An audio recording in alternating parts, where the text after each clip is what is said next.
Today's guest on my podcast is Barbara Hemphill, a daughter of the farmlands by birth, a wife by commitment, a mother by adoption, a stepmother by marriage, a grandmother by blessing, a Christian by grace, a pioneer of the organizing industry by vision, a productivity expert by trial and error, a best-selling author by acclaim, a leadership accelerator by inspiration. Barbara Hemphill is the vision accelerator. Her passion is helping others to create healthier homes, more productive workplaces, and a more compassionate world. She's appeared frequently in the media, including Good Morning America, The Today Show, the Home Shopping Network, the CNN Nightly News, Guideposts, Reader's Digest, Real Simple, Fast Company, and she was on the cover of Guideposts. In a moment, you will understand why she was nominated as one of the top 20 formidable women nationwide and 100 women to know in America. Please give a warm welcome as I bring on Barbara Hemphill. There's a real treat for you today. Our guest today is Barbara Hemphill, and I am introducing her as a change because she usually introduces me on all of my podcasts. She has affected me and my life for well over 20 years, and I am just so excited to share her with my guests. Barbara, thank you for coming on. Oh, thanks for having me, Chris. It's always fun when we have a conversation. We always end up talking about just so many interesting things, particularly as it relates to our spiritual walk. And, that's an important topic. So I'm looking forward to it. We have had a God connection from the beginning, and this is the perfect place to be able to have you share what you do. You've always had that God connection, but not all of your clients have known about that part of you. And this is the forum where we really get to talk about that. So tell us about the God connection with clutter. Well, it's interesting. The business started because I lived in India with my first husband, and we adopted 3 orphan children, one of whom had special needs. And we moved back to the United States, and we went to New York City, and my husband worked for a nonprofit and didn't make enough money to pay for living expenses in New York. So I wanted to add to our income, but I wanted my children to be first. So I decided the way to do that would be to find a problem in the world that I could solve that people would pay me for. And we were members of Riverside Church in New York City. And William Sloane Coffin was the pastor there at the time. And I went to a course that was called something about finding your life's purpose. I don't remember exactly what it was, but I remember that it met all day Saturday and 4 Wednesday nights and all day Saturday.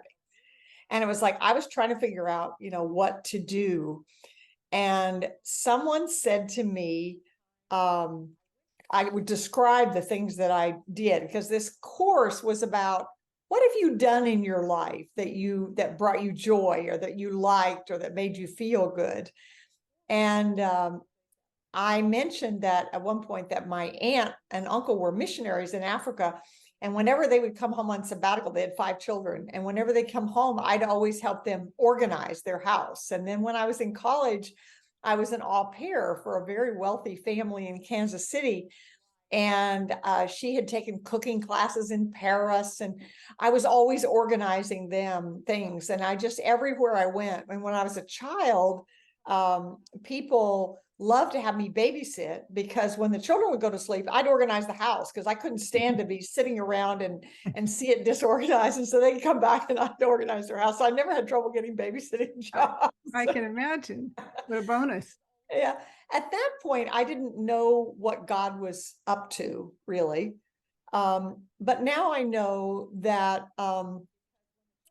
it really started with my grandfather. I grew up in a farmhouse, second floor of a tenant farmhouse. My grandparents lived in the first floor. We lived up on the second floor. And my grandfather used to say he heard from God. And it's like, wow, I want to hear from God. And we would have revival meetings every summer and every fall. There would be a week long, every night we would go to revival meetings, and there would be an altar call. And I would pray and cry my eyes out and say, God, please speak to me the way you speak to Granddad. And actually at age 11, I tried to commit suicide. I went to a one-room country school with 9 grades and 1 teacher, and I was bullied. And I was just miserable. I mean, I couldn't hear from God, and I didn't have any friends. And at age 11, I just decided life wasn't worth living. And fortunately, my brother, 6 years younger than I, found me.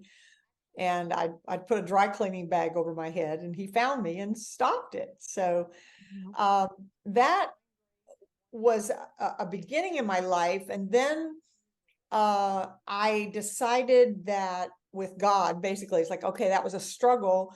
I married a man who was going to seminary. It's like, okay, if I can't be close to God, maybe if I marry somebody close to God, maybe that will help. So we were married for 14 years, and then he divorced me. And I was devastated, because it's like, okay, if this man of God, whom I adored, doesn't think I'm worth having, then I mean, at that point, I didn't know what the unforgivable sin was, but I thought I must have committed it. And I was just miserable. I had just started my organizing business at that point, and I didn't talk about God because I was pretty distant from God at that point. But I didn't talk about God. I didn't talk about God. I knew God was loving. I was afraid to mention his name because I didn't want to offend anybody. A lot of my clients were Jewish, for example, or even Muslim. And, I didn't want to offend anybody, because my grandfather offended a lot of people the way he talked. And so I didn't want to do that. But I would pray, God, help me to show the love of Jesus, whether I ever say his name, because I knew Jesus was loving. I didn't understand exactly why I was so distant, but I knew that was true. So that was really how the walk really started. And then I kept seeking and seeking and seeking. That's a whole book in and of itself. Is it a book you've written, or is that one you're still going to write? No, I haven't written that one. I've alluded to it a few times, but I've never really written it. We'll see whether that one comes Yes, about. we will. But I began to realize in organizing, I started with closets and cupboards and kitchens, but I quickly learned that paper was the #1 organizing challenge. It was the one that was the hardest for people to deal with. It was the one they procrastinated on the most and waited the longest to do. And they would move boxes of paper from one house to another, because they didn't want to go through it and all of that. And I began to realize it was because it was the paper, it was what the paper represented. Paper represented their hopes, their dreams, their fears, their intentions. And I also began to realize that when people would talk about their paper, it was always connected to emotion in some way. And that when people were afraid to let go of something, and this was true of things in the closet and everywhere else, if I ask enough questions, I could always discover that there was a severe emotional loss in their life, that there was something that had gone on. And I was actually autographing my Taming the Paper Tiger book at Barnes & Noble in New York City. And I made that statement, and a young man in his early 20s came up and he said, my apartment is full of paper. I haven't had anyone in it for months because I'm so ashamed. And he said, I come home from work at night and I say, okay, tonight's the night I'm going to clean this up. And he said, I pick up the pieces of paper and my body, I'm literally become paralyzed. And then he stopped, and I just waited. I didn't know what he was going to say next. He said, my mother died when I was 6.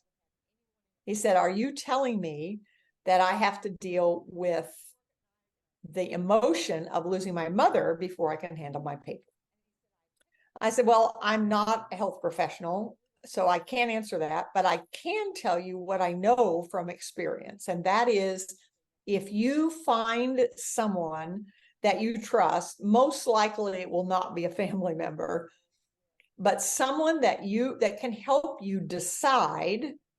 And decide is a key word in here. My whole business for 46 years has been based on clutter is postponed decisions.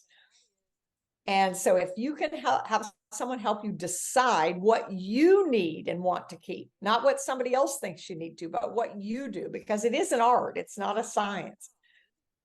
You will solve your paper problem, I can assure you. And I think it will help the emotions about your mother as well. Well, I was speaking at a university with a large group of professional women, and a woman walked up to me afterwards and she said, "Well, you just saved my marriage." And I said, "Wow, that's pretty dramatic. Can you elaborate?" And she said, "I came to this conference with the intention of going home and telling my husband, to whom I've been married for 13 years, that I was leaving because he's a pack rat and I have allergies and I can't keep the house clean and I'm just at my wit's ends." And then she stopped and literally the tears started coming out her eyes. And she said, "I never realized until I heard you talk that it wasn't that he wouldn't get rid of it, but that he couldn't get rid of it. His mother died when he was 7. Mm-hmm. And I said, "May I make a suggestion?" And she said, "Yes." And I said, "Go home and say something to the effect of, I never understood before how important all this is to you. Let's see if we can figure out a way that you can keep it and we can still live together." And I followed up with them for about 8 months and they made massive progress. It takes a long time, of course, because it had taken 13 years, well, more than 13 years. It had taken, he was in his 50s, I think, at that point.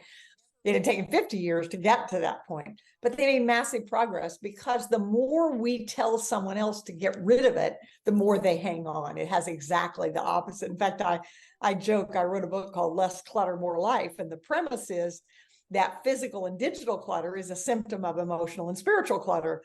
And I can't tell you how many copies of that book I have not sold because somebody will come up and say, "I'm buying this for my wife," or "I'm buying this for my husband." And I won't sell it to them because I'll say it won't solve the problem. It will actually exacerbate the problem because it's another way of your saying you're not okay.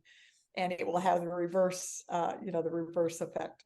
But that's how I got into this emotional side. But then the spiritual side, I began to realize that the emotions that we have, the only way we can, quote, cure them is from God.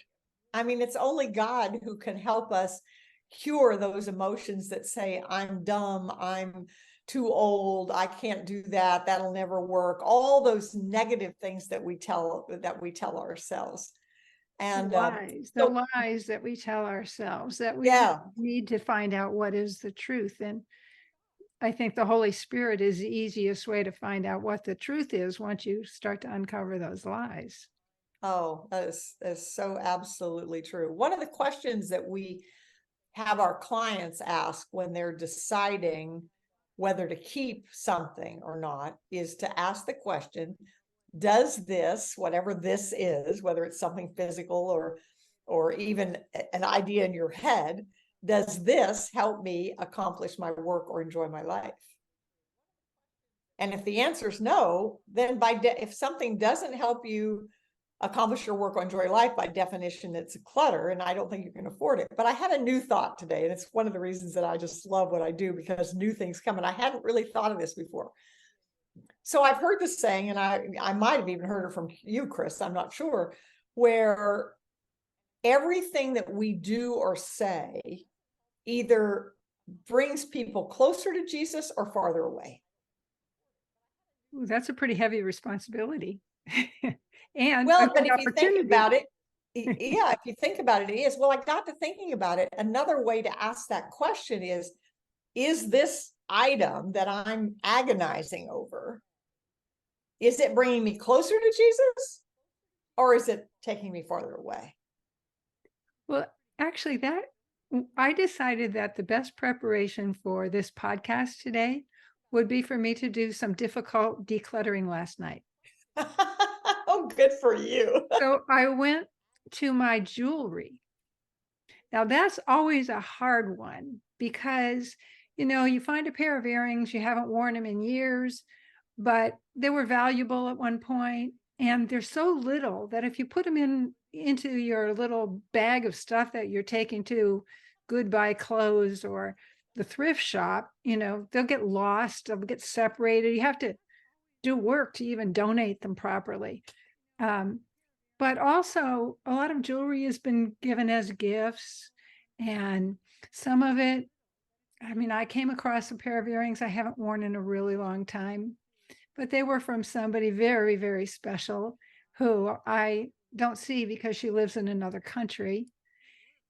But I thought, yeah, and I don't wear them and I won't wear them, and they're all tarnished, but somebody could clean them up and be really blessed by them. But I went through this whole thing with piece after piece. And so it took me kind of a long time.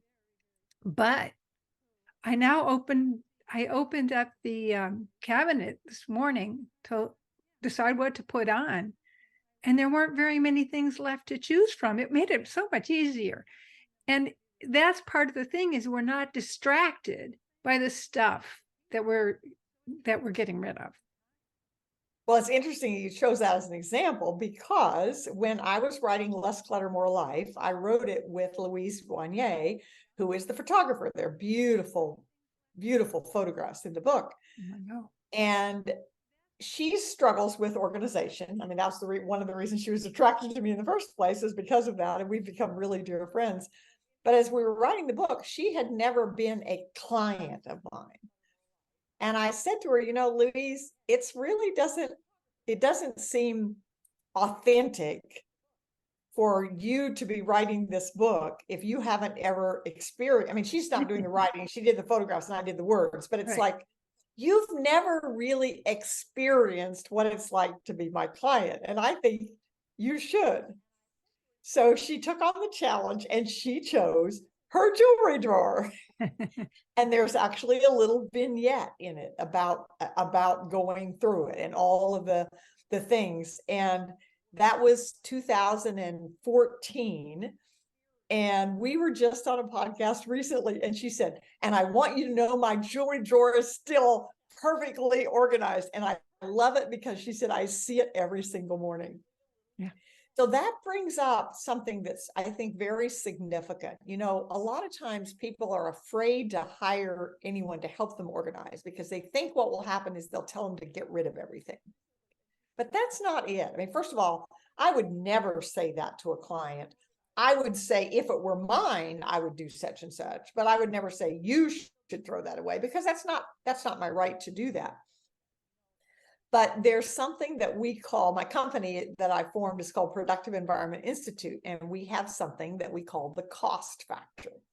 And that is, you can keep everything you want if you're willing to pay the price, which is time, space, money, and energy.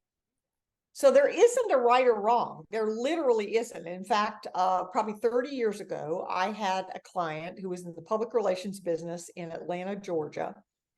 And that was back when everything was paper records still. So there were lots of paper files. And we have a filing system. We call it a finding system. And she had 35,000 paper files.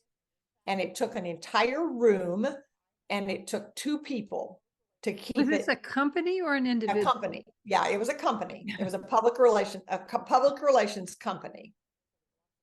It was way more. From a business standpoint, there was no way that it was necessary to keep that anything, in that. But she needed it emotionally, and she was willing to pay the price. And the other thing is what we call Hemphill's principle, is if you don't know you have it or you can't find it, it's of no value. So she could find it. She was paying a big price for it, but she could find it and she liked it. The other thing we talk about a lot are systems, and we use the acronym SYSTEMS: saving you space, time, energy, and money. And when you're talking about the jewelry, like you mentioned, that having this pair of earrings that was beautiful, that was somebody you really cared about, but you really weren't wearing it. And yes, you can donate it. literally could. I'm not saying you should, but I'm saying what I'm trying to show here is the art of organizing. Like there's so many ways. So I've had situations of where people rotated their jewelry. They literally organized the jewelry that they kept all the time. And then they had other jewelry that they would take in and out, as it sort of like my kids. When my kids were little, we lived in a very small place. And when they would get gifts at Christmas time, you know how it is with kids. Sometimes they play with the boxes more than they play with the toys. And I would, when the clutter would get a whole lot, I would pick up the toys that they weren't playing with and I would put them in storage. And then 3 months later, I'd bring them out and it's like, oh, look. And so instead of being clutter for 3 months, 3 months later, they had new toys. Well, it's kind of the same you could do with your jewelry. So I'm really into helping people figure out what they want to do. That's the joy of it. And the reason for that, the way it connects, I think, with the Holy Spirit is we are commanded to be joyful. And when we are surrounded by clutter, whatever that clutter is, if it's the drawer in the kitchen with all the gadgets and the watermelon peel thing that you haven't used in 20 years, that's not, if it isn't bringing us joy, then we're not being godly the way we should be. Yeah. Well, I was reading something that you wrote, and you mentioned different kinds of clutter. And I was astonished. And I've worked with you for so many years. I've moved papers from place to place, and you've helped me get organized in different homes. But you've also taught me your system, your vision system, and things like that. So I've learned so much from you. But one thing I had never thought of was that, and I learned last year about my to-do list being clutter. I learned about unfinished projects being clutter. But this morning I read years of journals. Ooh, let's talk about that. Well, one of the things, there are no rights or wrongs. I know. I mean, there's never rights or wrongs. So one of the ways to look at it is what does it do for you? When you look at them, does it bring you joy or does it inspire you or whatever? But if on the other hand, you look at it and you feel guilty or sad or depressed, then it's kind of a different thing. I will tell you something, again, that I learned just in the last year from one of my business coaches. And he said he journals every day and he's been doing it for decades. But one day out of every week, he says that 20% of the time that your journal time should be spent reviewing what you've already written. And I, through the years, have not done a good job of that at all. And there was a period when, after I was divorced, that was devastating to me. And I had all those journals from that time. And several years after the divorce was over, I threw them all away because it was so painful to look at that. And I just thought, I don't want to be surrounded by that pain. So I got rid of those. I have a lot of them now. My journals are, if somebody looked at them, it looks like a mad woman wrote them because you can't read the writing very much. And but I like them, and I do go back through them periodically and get ideas. So I think it's really just a matter of do they draw you closer to God or farther away? But it's interesting. I when I was writing at your suggestion to leave my legacy and write a book, I started looking based on the timing for certain stories that I knew what year they'd happened. So I could go and I could find the journal because they have the year written on the spine. So I could find them, and I had to narrow it down to the month as well because I write a lot. But I was able to find certain things. But I also last year changed my journaling, and I now do it on an iPad because I can type with my eyes closed. And that touch typing, we learned in 9th grade, really comes to good use. So I can have my eyes closed and be in a prayerful mode and be typing. And yeah, there's some typos, but I can still tell what it says. But the great thing about them is then I store them digitally and I can search by a word and I can find everything I have about, say, fruitfulness with a quick search. It's really great. So, Well, isn't that an example of how, we talk about technology? I mean, technology brought us some of the worst things in the world. I mean, some of the worst things we're dealing with now is technology. But on the other hand, look at that. I mean, you and I wouldn't be having this interview if it weren't for technology. And it's certainly true that in terms of research, it's made all the difference in the world. But once again, now with the introduction of artificial intelligence, it's like, oh wow, that's opening up a whole new thing. So we just always have to be in touch with the Holy Spirit to make sure that we're doing what we're called to do. but it also was a freeing thought for me to think that the older ones that I have, which are in huge, container store, large boxes, all along one side of the garage, that space emptied out would be a lot better. I think it would be freeing. So I'm actually considering it. Seems like that might work. I'm glad you're considering it, because I think, I something else I learned from a client, which was interesting. I've always known that letting go of things was related to emotion. And I had a client who was having a great deal of difficulty letting go of some things. And I said to him, first of all, I always tell people, if we do a big clean out, we do clutter clearing in companies even. And when we do this, I always tell everybody, I guarantee you that there will be something.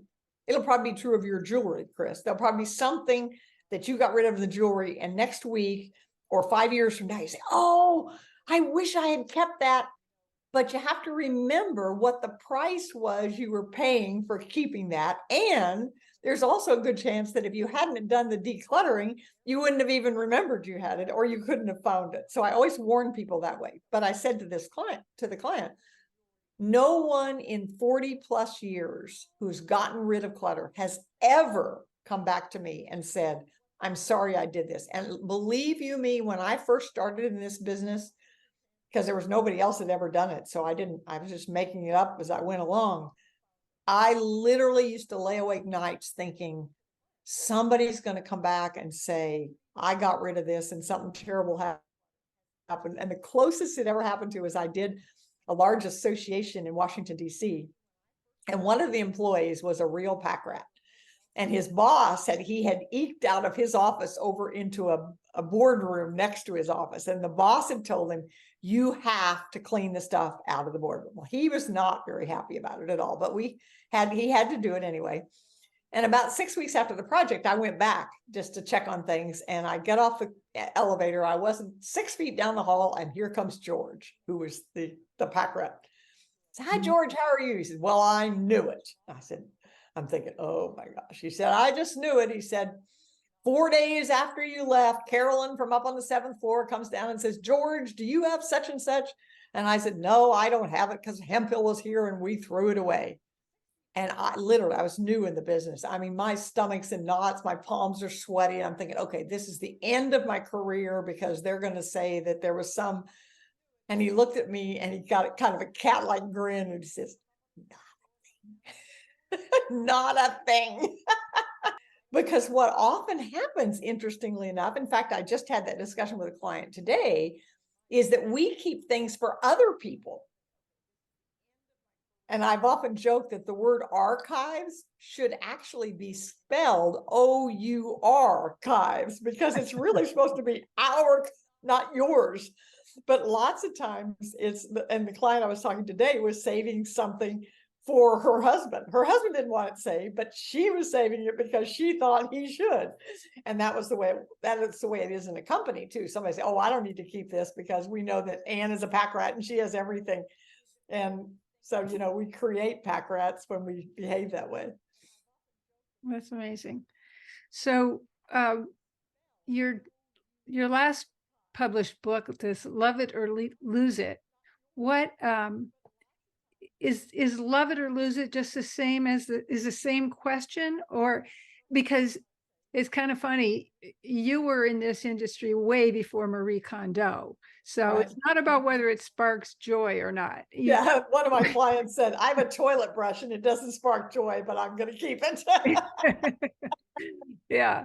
But love it or lose it, does that apply? Is that really the question, or is that just Well, a title? I think that's a book title. I mean, it's a book title designed to grab people's attention, really, because I think there are certainly practical things in our lives that we don't love, except they do. So if you go back to the original question I brought is, does it help you accomplish your work? Yes. Well, if something helps me accomplish my work, such as cleaning the toilet, then yeah, I do love it because I love a clean toilet. Yeah. So, if you put it that way, but it's really, I'm not saying, and interestingly enough, Marie Kondo now has taken a lot of grief because she now has kind of backed away from that concept and is being less perfectionistic about it. And I wanted to go just give her a hug because she's taken a lot of grief. And I think it was a lot of the media twisting it because it made it a more interesting story, when what she was really saying is, when she wrote the first book, she was single and now she's got 2 small kids. And so that brings up one of the other things about in Love It or Lose It, we talk about situational disorganization. So if somebody has 2 toddlers, I mean, you're going to have disorganization. I mean, they just come together. And so the real question is, what kind of clutter is it? And one of our principles is to control the things you can so you can cope with the things you can. And that brings up something very interesting too, is when you live with someone, God has a sense of humor. In most marriages, in my experience, one is a keeper and one is a tosser. That's just kind of the way it is. Or one keeps certain kinds of things and the other one keeps different kinds of things. And well, that's true too. Yeah, that's how it is in my house. Yeah, that's absolutely true. Well, when I got married to my second husband, we married 36 years now, and he's a retired Army colonel. Well, I kind of assumed that an Army colonel would be organized. Well, Army colonels have privates. And so when we were first married, I thought, oh, this is going to be the death of my business because I cannot keep this man organized. And then I thought, wait, he's not my client, and I've always said, I'm not in the business of convincing anybody to get organized. I'm just looking for people who say, where have you been all my life? Because I've struggled with this my whole life. So I had to make compromises. And I decided that my marriage was far more important than having a perfectly organized house. And so we have zones in the house. And when you come to the house, it's very easy to see whose zones are whose. And we just had a disagreement the other day because on one half of the counter is his and one half is mine. And on my half, there's usually a salt and pepper shaker, but it's not particularly pretty. And I had put it up in the cupboard. And he says, where's the salt and pepper shaker? And I said, well, I put it up because it wasn't, I didn't like it. It looked cluttered. And he said, how can a salt and pepper shaker be cluttered? And I said, well, it's like I can only handle so much clutter. And so one of the things I've learned is that when I'm feeling frustrated about his clutter, the best solution is for me to go find something of my own and deal with it. It works every time. Yeah. Yeah.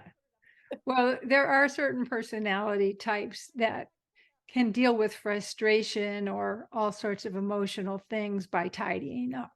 Yeah. Or decluttering. Well, and that was what Marie's book was, The Magic of Tidying Up. And that was actually the point that she was trying to make. And it's like, I'm not naturally organized. I'm a musician. I've been diagnosed with ADHD. I love the big picture. I hate details. I love to start things and I don't like to finish things. So I am not a naturally organized person in any way whatsoever, but I can only tolerate so much. And one of the things we teach clients is to identify how much clutter you can deal with. In my case, it's 1 week. So if you come into my house or my office on a Thursday, you might look around and say, and they pay you money for organizing, because it's not a pretty thing, because I start things and my desk is all covered. But Friday is like everything. So the old adage of a place for everything and everything in its place is half right. There has to be a place for everything. Clutter isn't the problem. The problem is when you can't recover from the clutter.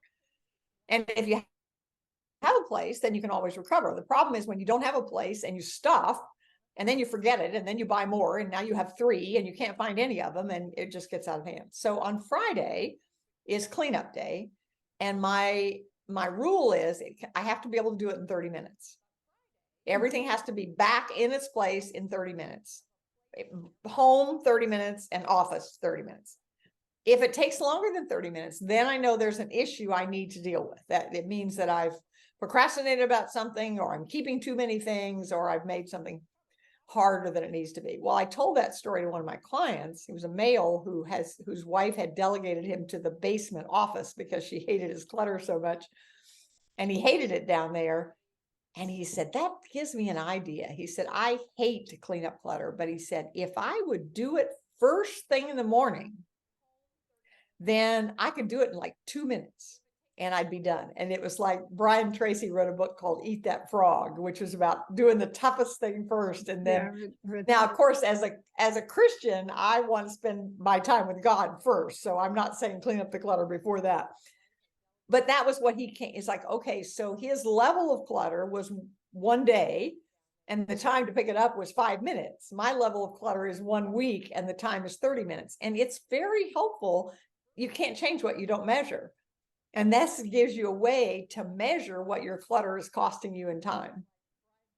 Well, that's a good one, because I don't have a specific day for that. But I have noticed if I'm in the middle of a project and I'm getting stuck on the project, if I just clean my office, I get a fresh start. Yeah. So maybe I'll have to pick a day and do it that way. Well, There have Barbara, been times when you would find me in the garage at 3 o'clock in the morning. If I can't sleep, if my mind is just whirling and I'm worried or whatever else, if I just go out and organize the garage, which always needs to be organized because my husband does a lot of things in there, and if I go out and organize, I feel better. Just that, it's just true. well, my husband's out of town this week. And with him out of town, I miss him. But what am I going to do? I'm going to do a lot of stuff that he doesn't have to see going into the trash. Yes, absolutely. I understand That'll be completely. great. Well, Barbara, we could talk about a million more things. I would love, and we've gone longer than usual, but you're a fascinating guest, and I hope people will stay on a little bit longer. I'd like you to just say a little something about the legacy part of what you do. Well, I have spent decades with clients agonizing over what to do with the china, the crystal, the silverware, the jewelry, even the 401k, or even the property. And one day, as you and I talked about, and you're very much involved in my moving in this direction, saying all that is physical. It's all temporary. It's all going away. In the scheme of things, in God's world, it doesn't really matter. So it isn't really a legacy. And also our culture now is, we are in a clutter crisis because our generation saved things for our children and our grandchildren who want nothing to do with it. So many people now are in an emotional crisis as well as a clutter crisis, because it's like, oh, what I thought was going to be my legacy suddenly is not valuable. So that brings up what is a legacy. And what is a legacy often is your story. And everybody has a story. And just yesterday, my neighbor was having some of her friends over, and we were sitting at the pool talking, and somebody had said to this woman, you should write a book, and you live such an interesting life. And she said, who would be interested in my story? And I said, stories are universal.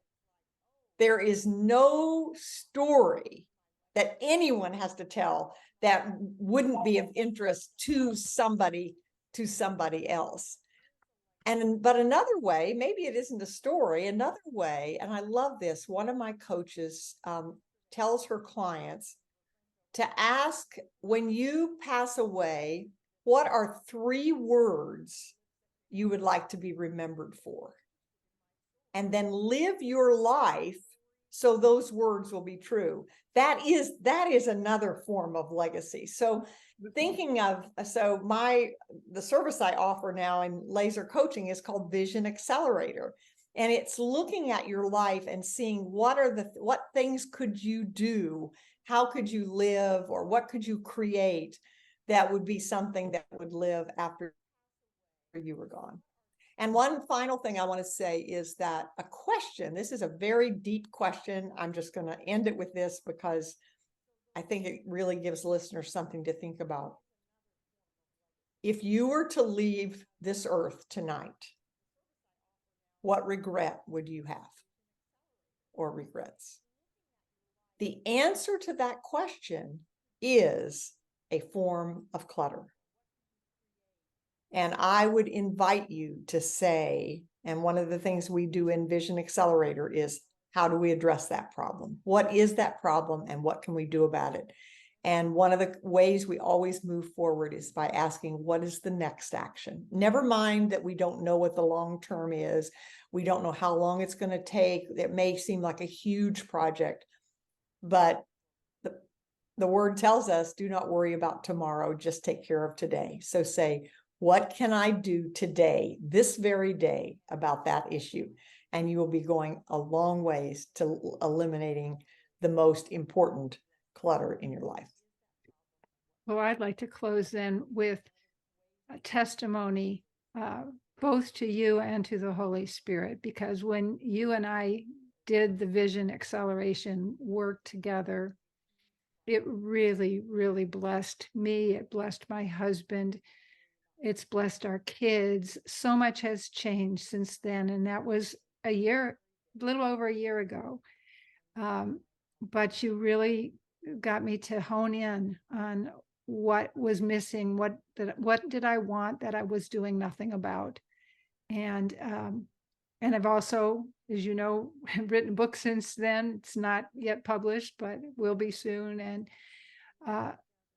but also, I just want to give a testimony to the fact that that's the kind of question that your questioning and your accountability and what you put in place with your program really, really made a huge difference.